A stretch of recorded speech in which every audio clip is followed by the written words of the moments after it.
بڑی عجیب کہانیاں لکھی ہیں. فرماتے ہیں کہ سلطان محمود ایک نیک بادشاہ تھا. اس کے پاس ایک دیہاتی نوجوان آ گیا. اس کا تعلق دیہات سے تھا.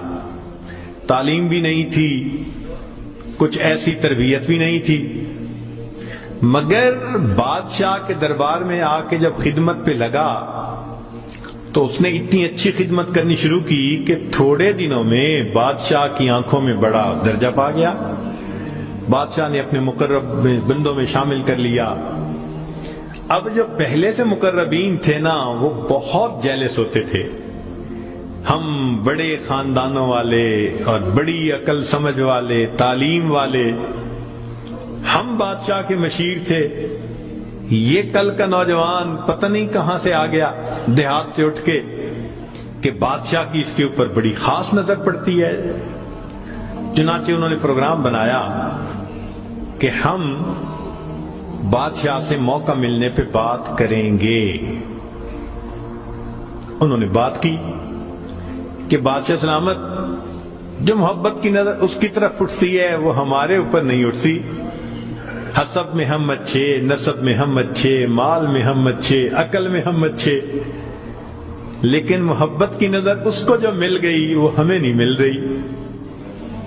تو بادشاہ نے کہا کہ اچھا, میں کسی موقع پہ اس کا جواب دوں گا. اب بادشاہ نے کیا کیا کہ ایک پھل منگوایا جو بہت کڑوا تھا. کاشیں بنوائیں اور کاشیں ان سب لوگوں میں تقسیم کر دیں جو اعتراض کرنے والے تھے, اور ایاز بھی وہیں بیٹھا تھا. تو جس جس کو وہ کاش ملی اس نے منہ میں ڈالا, تھو تھو. بادشاہ سلامت بڑا بہت کڑوا, توبہ توبہ بہت کڑوا. سب نے اپنے منہ سے وہ پھل نکال دیا اور کہا کہ بادشاہ سلامت یہ بہت کڑوا ہے. تو بادشاہ نے جب ایاز کو دیکھا تو وہ مزے سے کھا رہا تھا. تو بادشاہ نے اس سے پوچھا کہ ایاز, یہ کاش میٹھی ہے جو اتنے مزے سے کھا رہے ہو؟ اس نے کہا بادشاہ سلامت ہے تو کڑوی, کھاتے کیوں جا رہے ہو؟ اس نے کہا بادشاہ سلامت میرے دل میں یہ بات آئی کہ جس بادشاہ کے ہاتھوں سے میں زندگی بھر میٹھی چیزیں لے کے کھاتا رہا, اگر آج مجھے کڑوی بھی مل گئی تو میں اس کو واپس کیسے کروں؟ عمر بھر میٹھی چیزیں لے کے کھاتا رہا, آج کڑوی بھی مل گئی تو واپس کیسے کروں؟ کاش کہ یہ چیز ہمارے اندر آ جاتی کہ جس پروردگار کی نعمتوں سے ساری زندگی ہم انجوائے کرتے رہتے ہیں, اگر کبھی کوئی اس کی طرف سے آزمائش کی گھڑی بھی آ جائے تو ہم پھر شکوہ کیوں کرتے ہیں؟ اب بادشاہ نے سوچا کہ بھائی یہ لوگ جو بہت اعتراض کرنے والے تھے نا, ان کے سامنے کوئی اور ایسا ہیلا کرنا چاہیے کہ ذرا ان کو بات سمجھ میں آ جائے. تو ایک دن بادشاہ آیا اور اس نے کہا کہ دیکھو بھائی, آج میں تم سب کی عقل کا امتحان لوں گا, تمہارا آئی کیو لیول دیکھوں گا کیا ہے, اور میں دیکھتا ہوں کہ کون اس میں پاس ہوتا ہے. اب جب بتا دیا تو سب بڑے محتاط ہو گئے. بادشاہ نے ایک موٹا سارا ہیرا دکھایا, دیکھو یہ کتنا قیمتی ہے, کتنا چمکدار ہے, اور ایک ہتھوڑا بھی ساتھ دیا, اور پہلے کو کہا کہ جی یہ ذرا ہیرا جو ہے توڑ کے دکھاؤ.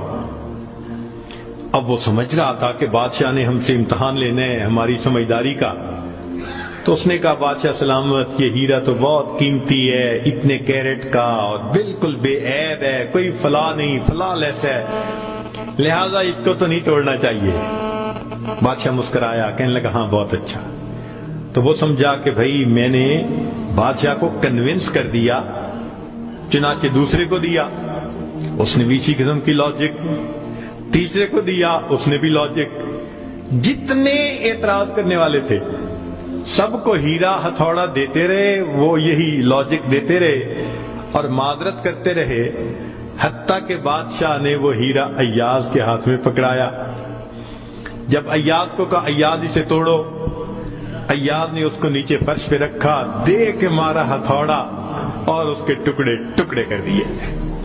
اب جب اتنے قیمتی ہیرے کے ٹکڑے ہو گئے تو وہ تو سارے خوش ہو گئے، آج اس کا گنوار پن کھلا، اس کی جہالت کھلی، بے وقوف، کیا پتا اس کو یہ کتنی قیمتی چیز تھی۔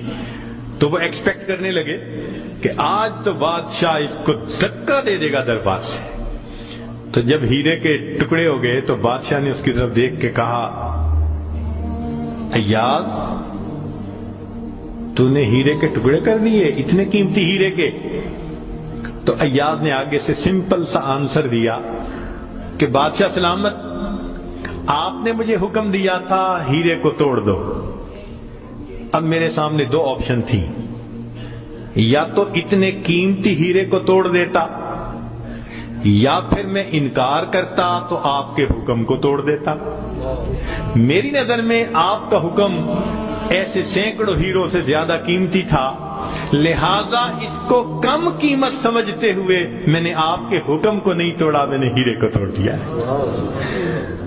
تو بھئی جتنا ایاز کے دل میں بادشاہ کے حکم کا احترام تھا، کاش ہم بندوں کے دل میں پروردگار کے حکم کا ایسا احترام آ جاتا۔ ہم خواہشوں کو توڑ دیں، تمناؤں کو توڑ دیں، اپنی امیدوں کو توڑ دیں، ہم کبھی بھی حکم خدا کو نہ توڑیں۔ تیسرا واقعہ لکھا کہ ایک دن ایک معترض جو تھا وہ آیا اور اس نے کہا کہ بادشاہ سلامت، یہ جو آپ کا زیادہ ہے نا چہیتا ایاز، ہمیں لگتا ہے کہ یہ خزانے سے چیزیں چراتا ہے، ہمیں تو شک ہے۔ بادشاہ نے پوچھا کیسے ہے؟ اس نے کہا جی ایک جگہ کلوزٹ بنائی ہوئی ہے اس نے، اور یہ صبح و شام اس کلوزٹ کا دروازہ کھولتا ہے اور دیکھتا رہتا ہے اور تالا لگا کے چابی اپنے پاس رکھتا ہے، چابی کسی کے ہاتھ میں نہیں دیتا۔ تو بادشاہ سلامت ہمیں تو پکا شک ہے کہ آپ کے خزانے سے اس نے قیمتی چیزیں چرا کے رکھی ہیں اور یہ صبح و شام دیکھتا ہے ان کو۔ بادشاہ نے اسی وقت ایاز کو بلوا لیا، لوگوں کے سامنے پوچھا، ایاز تمہاری کوئی کلوزٹ ہے ایسی؟ جی۔ تالا لگا کے رکھتے ہو؟ جی۔ صبح شام کھول کے دیکھتے بھی ہو؟ جی۔ لاؤ چابی اس کی۔ ایاز نے چابی نکال کے دے دی۔ بادشاہ نے ایک آدمی کو بھیجا کہ جاؤ اور کلوزٹ میں جو کچھ پڑا ہے سب اٹھا کے یہ کہ لے کے آؤ۔ اب جب وہ گیا تو ایاز تو مطمئن کھڑا رہا، مگر معترضین بڑے خوش ہوئے، آج پکڑا گیا، آج سمجھ لگے گی بادشاہ کو یہ کیسا بددیانت انسان۔ تھوڑی دیر گزری تو جو گیا تھا وہ تالا کھول کے کیا دیکھتا ہے کہ اس میں ایک پرانا سا لباس ہے اور ایک پرانا سا جوتا رکھا ہوا اور کچھ بھی نہیں۔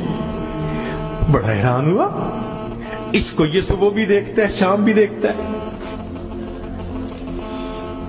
وہ اس کو لے کے بادشاہ کے پاس آیا۔ بادشاہ سلامت کلوزٹ میں یہ دو چیزیں تھیں۔ بادشاہ نے کہا ایاز بس یہی کچھ تھا؟ جی یہی تھا۔ ایاز یہ تو اتنی قیمتی نہیں کہ تم ان کو تالے میں رکھو اور صبح شام اس کو جا جا کے دیکھو۔ ایاز نے کہا کہ بادشاہ سلامت میرے لیے قیمتی ہے۔ پوچھا کیوں؟ کہ بادشاہ سلامت جب میں پہلی مرتبہ آپ کی خدمت میں حاضر ہوا تھا، میں دیہاتی سا لڑکا تھا، یہ تہبند باندھی تھی، یہ کرتا پہنا تھا، یہ جوتا پہنا ہوا تھا، میں نے اس کو اپنے لیے پریزرو کر کے رکھ لیا۔ اب روز صبح اور شام میں دروازہ کھولتا ہوں، اپنے نفس کو مخاطب کر کے کہتا ہوں ایاز بادشاہ کے احسانات کو مت بھولنا، تمہیں جو اس نے رتبہ دیا تمہاری اوقات تو یہ تھی، تمہاری اوقات یہ تھی۔ میں صبح بھی اپنے آپ کو یاد دلاتا ہوں میں شام بھی اپنے آپ کو یاد دلاتا ہوں۔ مولانا لکھتے ہیں کاش کہ یہ صفت اللہ ہمیں بھی عطا فرماتا، ہم بھی اپنے ابتدا کو دیکھتے، کیا حال تھا، کیا ہماری اوقات تھی، اور آج اللہ نے اپنی رحمتوں سے، نعمتوں سے، برکتوں سے کس طرح ہمیں مالا مال کر دیا۔ ہم بھی اپنی بنیاد کو یاد رکھتے ہیں۔ تو اگر ایک دنیا کا غلام اپنے مالک کے حکم کو اتنا قیمتی سمجھتا ہے تو ہم تو اللہ کے ویسے ہی بندے ہیں، غلام سے بھی ایک درجہ نیچے، ہم تو اللہ کی ملک ہیں، مخلوق ہیں اس کی۔ لہذا ہمیں چاہیے کہ اللہ رب العزت کے حکم کی عظمت کو سامنے رکھیں، ہمیشہ خیال رکھیں کہ حکم خدا کبھی بھی ٹوٹنے نہ پائے۔